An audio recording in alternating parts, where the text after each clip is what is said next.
You are what you eat, so.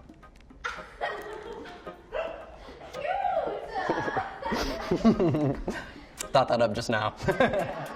There are plenty of tribes in the gay male community. Bears, otters, and daddies, oh my. But we're here to dive into the wonderful world of twinks. So, what is a twink? And where did it come from? Let's take a stroll back through time to figure out just where the concept originated. These days, we're all pretty much in agreement of what the word twink means. It's a pretty exclusionary term tightly focused on young men who are hairless, slender, usually blonde, and usually white. Webster's Third New International Dictionary defines twink as a noun, a wink, or twinkling, and as a verb meaning to punish or to thrash. Oh, Webster, you dirty bird. Go back 100 years, and you're unlikely to hear twink in queer circles. But in England, you might hear the word twank, referring to what we call today sugar daddies. Of course, young, hairless, fair-featured men still existed, but they had different monikers back then. They went by Mollies in England or Knabe in Germany, a problematic term since it translates to boy, which raises questions about age of consent. Sadly, there isn't much gay porn that survives from the 1800s, so if there was a Victorian version of Bellamy, it's lost to the ages. Twink might have evolved as a shorthand for the term twinkletoes. In a 1919 novel called Twinkletoes, A Tale of Limehouse, a girl is first named Twinkletoes, which is then just shortened to Twink. In the book, one observer comments, "Ain't she just a damn queer kid?"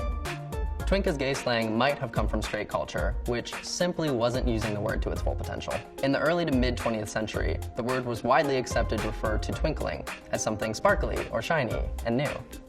There was a home perm kit called Twink, and a baseball team in Los Angeles called the Hollywood Twinks. I know a few Hollywood Twinks myself.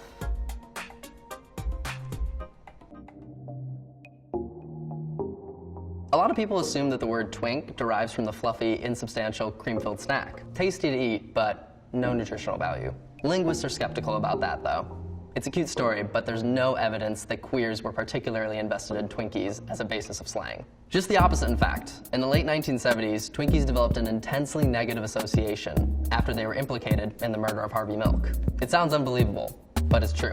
Harvey Milk's killer, Dan White, claimed that he had been suffering from depression and pointed to his binge eating of Twinkies as proof. It was a super weird argument to make in court and gave rise to the term Twinkie defense, meaning an outlandish excuse for committing a crime. If any slang is derived from Twinkies, it's that. Prior to internet porn, there was a lot of confusion about exactly what a twink really was. The book Homo Lexis defines it as an attractive youth in 1985, which is pretty close to what we'd say today. But if you go back to the 70s, there's a lot of variety. The 1972 book, The Queen's Vernacular, defined twinkletoes as effeminate.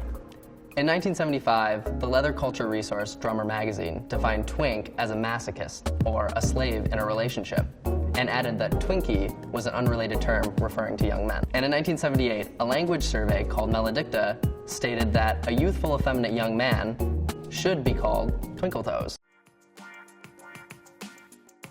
The term seems to have become common and accepted by the 90s, when a 1995 article in The Advocate casually uses the word twink to describe the band Take That. Fair enough. The spread of twink in queer communities might have been related to the internet making twink-related pornography readily available. For a time, twinks were a bit of a novelty. It was impossible to troll the 90s porn sites without being bombarded by images of slender young men.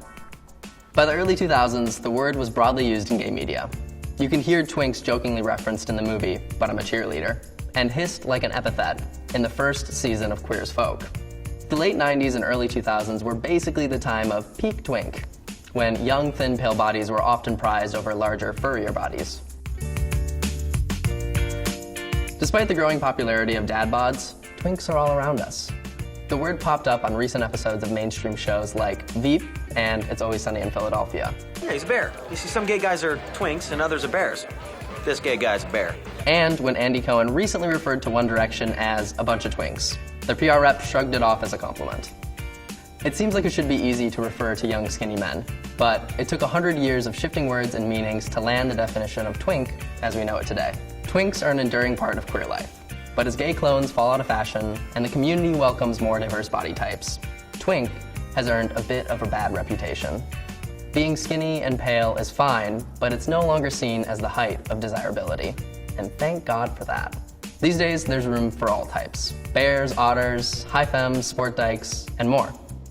In other words, if you want a twinkle, you don't have to be a twink.